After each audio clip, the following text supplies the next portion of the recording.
भोंदू बाबा अशोक खरात याचे प्रकरण ताजे असताना स्वतःला बाळू मामाचा अवतार म्हणून घेणारा आणि भविष्य बदलवण्याचे आमिष दाखवत भक्तांची फसवणूक करणारा स्वयंघोषित आध्यात्मिक गुरु मनोहर भोसले उर्फ मनोहर मामा याला सोलापूर पोलिसांनी बेड्या ठोकल्या आहेत।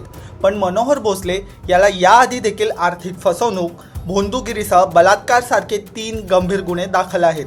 आधीच्या 3 गुन्ह्यात जामिनावर असलेला मनोहर मामा पुन्हा एकदा आर्थिक फसवणूक प्रकरणात पोलिसांच्या कोठडीत आहे। एका तरुण रिअल इस्टेट व्यावसायिकाची आर्थिक फसवणूक केल्याचा आरोप मनोहर भोसलेवर आहे। 21 एप्रिल रोजी कुडूरवाडी येथे एका हॉटेलमध्ये फिर्यादी बसलेला असताना एका अनोळखी व्यक्तीने तुम्ही आर्थिक अडचणीत आहात का? मनोहर भोसले यांच्याकडे काळ्या जादूची अघोरी विद्या आहे, त्या विद्येचा वापर करून तुम्हाला आर्थिक अडचणीतून बाहेर काढतील असं म्हणत विश्वास संपादन केलं। त्यानंतर फिर्यादीने मनोहर भोसले याला व्हिडिओ कॉल करून आर्थिक अडचणीची माहिती दिली।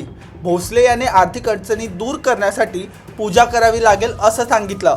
तसंच पूजेसाठी 2 लाख रुपये खर्च असून 50,000 रुपये तात्काळ भरण्यासाठी सांगितलं। करमाळा येथील निभोरे गावात एका मठात एका व्यक्तीला हे पैसे देण्यासाठी सांगितलं असता तक्रारदाराने विश्वास ठेवत 50,000 रुपये संबंधित व्यक्तीला दिले। मात्र त्यानंतर संबंधित व्यक्तीने फोन बंद केला। तसंच मनोहर मामाने देखील पूजेसंदर्भात कोणताही संपर्क केला नसल्याने आर्थिक फसवणूक झाल्याची तक्रार भोसले विरोधात तक्रारदाराने दिली। त्याच्या या फिर्यादीवरून कुडूरवाडी पोलिसात जादूटोणा कायदा तसंच आर्थिक फसवणुकीचा गुन्हा नोंद करण्यात आला आहे। 2021 साली एका महिलेने मनोहर भोसले याने अत्याचार केल्याची तक्रार दिली। सिरियलमध्ये काम मिळवून देतो असे आमिष दाखवून मनोहर भोसले यांनी पीडित महिलेवर जबरदस्तीने शारीरिक संबंध ठेवले, तसेच तिची फसवणूकही केली। या महिलेच्या तक्रारीवरून सोलापूरच्या करमाळा पोलिसात भोसले विरोधात गुन्हा नोंद झाला। या प्रकरणात त्याला अटकही झाली होती आणि काही महिने त्याने तुरुंगवासही भोगला। मात्र त्यानंतर तो या प्रकरणात जामिनावर बाहेर आला।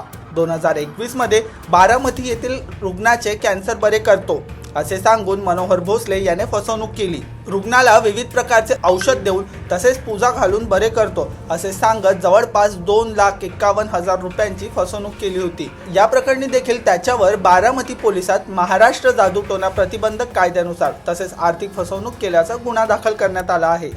कोण आहे मनोहर भोसले? इंदापूर तालुक्यातील लासुर्णे गावातला मूळचा रहिवासी।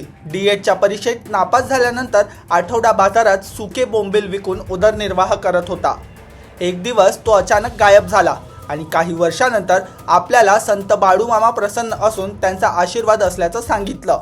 करमाळा तालुक्यातील उंदरगाव परिसरात त्याने स्वतःचा मठ थाटला। साक्षात बाळू मामा येत असल्याचं ऐकल्यानंतर अमावस्या पौर्णिमेला त्याच्याकडे भक्तांची मोठी गर्दी होऊ लागली। अनेक मोठ्या नेत्यांसोबत देखील मनोहर मामा याचे फोटो आहेत। अनेक राजकीय नेते आणि कार्यकर्ते या मामाच्या सल्ल्यासाठी गर्दी करायचे अशी चर्चा आहे। याआधी त्याच्यावर महिलेवर अत्याचार केल्या प्रकरणात सोलापुरातील करमाळा पोलिसात गुन्हा दाखल आहे। 2021 मध्ये 3 गुन्हे दाखल झाल्यानंतर देखील त्याने आपली भोंदूगिरी सुरूच ठेवली होती।